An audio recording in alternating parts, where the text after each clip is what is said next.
Earlier this week, fellow creator and podcaster Jay Clouse renamed his podcast from Creative Elements to Creator Science. That podcast isn't a new project. It's been live for 140 or so episodes already, but the name change, that happened, and it needed to change to align with Jay's other products. And that must have been quite a band-aid to rip off for Jay. If there's one challenge that every founder runs into eventually, and then after that, ever so often, it's naming. Naming a business, naming a product, coming up with a slogan for your brand. Names are everywhere. And finding a good one is hard. That's because a name is more than just a label. It represents the identity of you and your business, and it will determine its growth, either up or down. Today, we will deep dive into choosing a solid business name, exploring all kinds of factors to consider there, and then find out where you can find helpful resources and make the journey easier. And while this guide is primarily focused on small businesses and startups, many of these principles can also be applied to larger, more established businesses or other things like, e-commerce or whatever. Also, to make things easier, I will talk about the name of your business here, but this applies to naming products and websites and services, or even something like your blog or newsletter as well. Lots of things need names, and the principle will apply to all of them. So let's get started.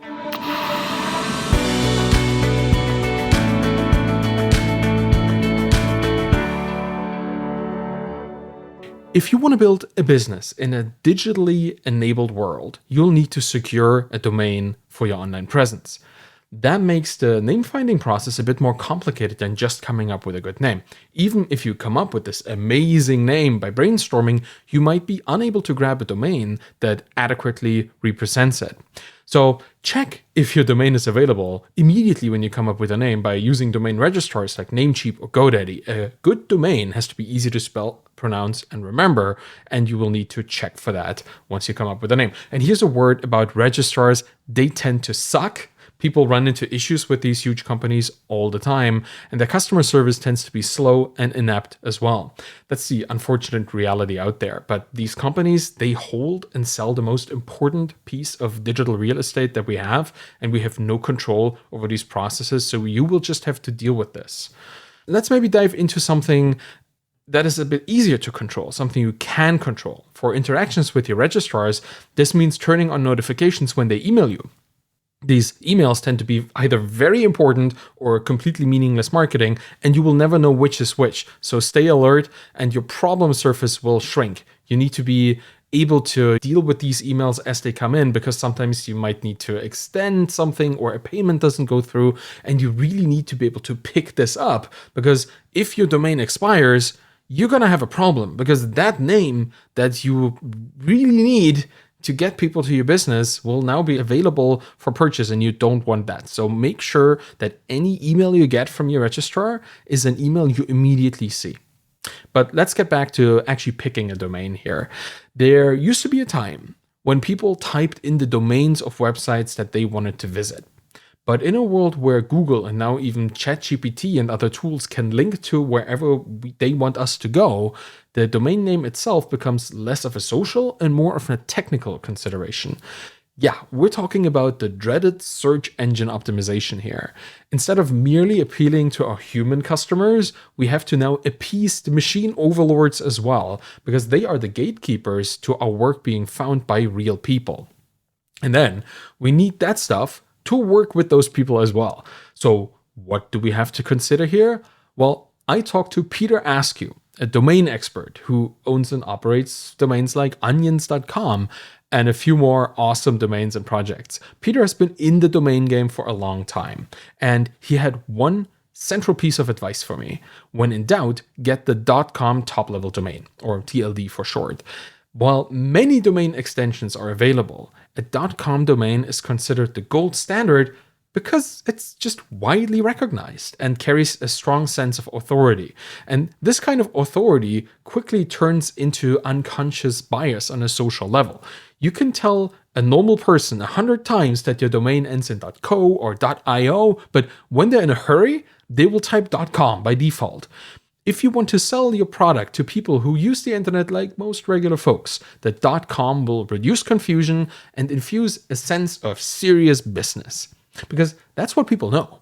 Just by mere affiliation with the other businesses that they interact with, a .com will signal to them a professional company behind the website. If you have a .net or .biz, that will alert people to the fact that there's something off because they just don't really recognize it. And that's probably not something that you want for your first interaction with your prospective customer.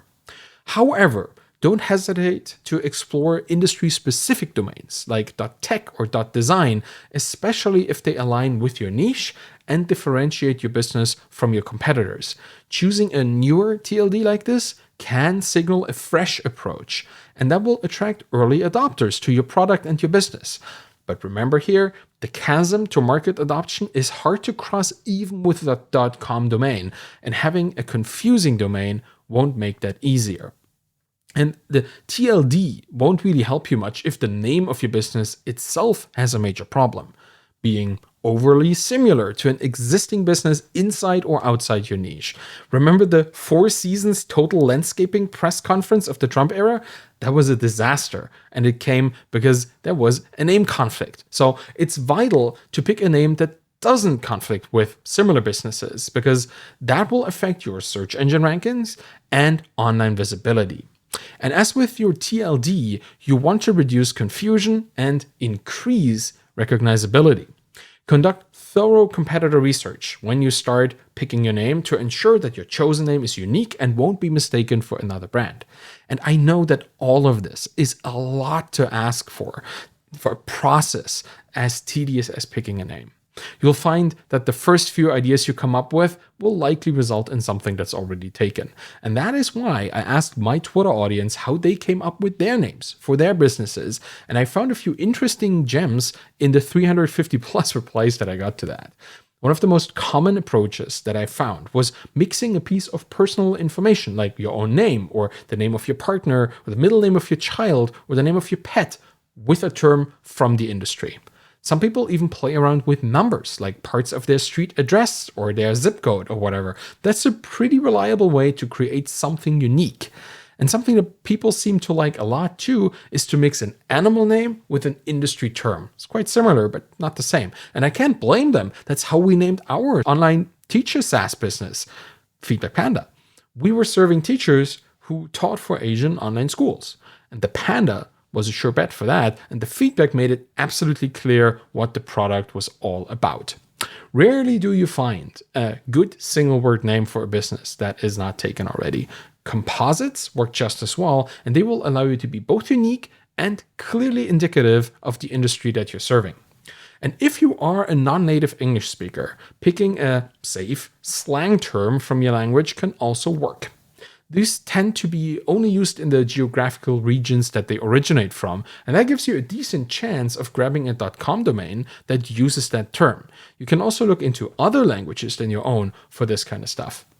Ultimately, name inspiration can come from anywhere. Song lyrics, or mashing together random words and reorganizing their letters, or just using an industry term with a few numbers added. A lot of things can work. What matters is that a good name should represent the industry that you serve and the outcome you hope to achieve or you want your customers to achieve. Consider brainstorming ideas and concepts that capture this essence of your business and at the same time resonate with your target audience. What works with them already? What businesses exist and what are their names? What are the key terms of success and expertise in your field? I tend to make a big list of the themes and phrases and names used by competitors. It's like a word cloud of evocative names, and that gets my creative juices flowing. And a list like this can easily be fed into AI systems that come up with variations and alternatives. And since we're already talking about tools here, let's make this absolutely clear. Conversational AI systems, such as ChatGPT, as annoying as they might be right now, they are incredibly useful for this process. They might lack the ability to reliably check if these domains exist or not, but they are amazing tools for brainstorming. And one thing that I love to use ChatGPT for is to give me alternative versions of things that already exist. So take all your name ideas, throw them in ChatGPT, and ask it to expand the list with 20 new ideas just like this. ChatGPT is conversational. You can, and you should, ask it to rephrase things, change the tone, make names longer or shorter, whatever you would do with a real team of real people around a whiteboard, these tools can do for you. And beyond that, there are several other tools and resources available to help you find the perfect name for your business. Let me give you a couple of examples. There is NameMesh.pro, something that generates domain name suggestions based on your keywords. Shopify has this business name generator at shopify.com/tool/business name generator or something. You find that in the show notes. This offers a variety of business name ideas based on your input. There's Lean Domain Search that matches your keyword with thousands of potential domain names. And Namium, also linked below, is great for that as well.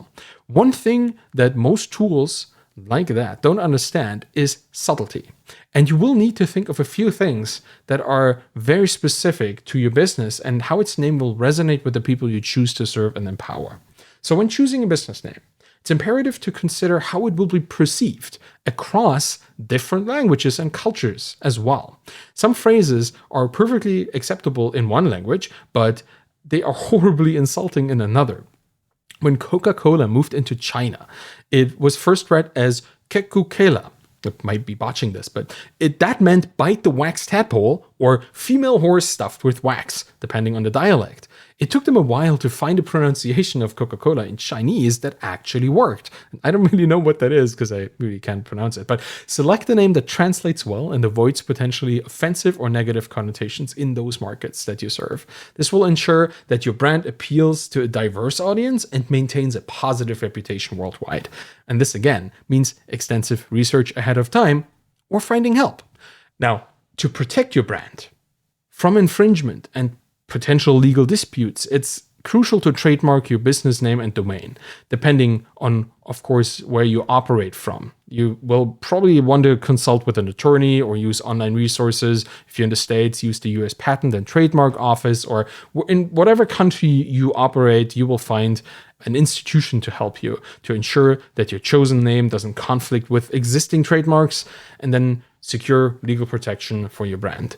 That's not something you want to deal with 2 years into building a business. So once you've set a name into stone, you need to legally protect it. And one more thing, securing social media handles that match your business name is also essential for maintaining this constant online presence that we all crave, right? Check the availability of your desired handles on platforms like Twitter or Instagram and Facebook and whatnot, and claim them as soon as possible.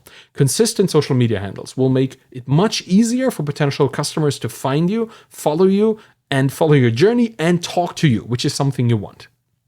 This will be an ongoing process. When new platforms, social media platform and services come around, you will need to claim those names. And the same goes for newly released top-level domains.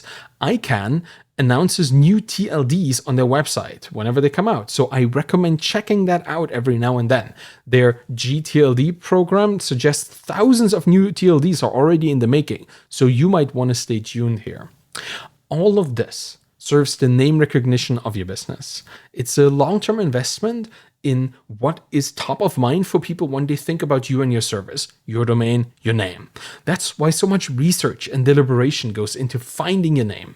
Aim for a name that will remain relevant and appealing as your business grows and evolves over time. And be prepared to reevaluate and possibly undertake this rebranding process like Jay Clouse did if your business's direction changes significantly or your target audience's preferences shift over time. Names are kind of set in stone, but they don't have to be. And naming things, I know this, initially when you start is super hard. Staying true to your name or changing it when your business direction changes is even harder. And while choosing a fitting business name and domain is crucial, remember that it's not everything. Your brand's overall success relies on you providing the value that you promise, in addition to having a cool name. So don't forget that your name is precisely that promise. And when people hear it, or even better, when they speak it to their peers, they will consider whether that promise in that name has been fulfilled. So happy naming.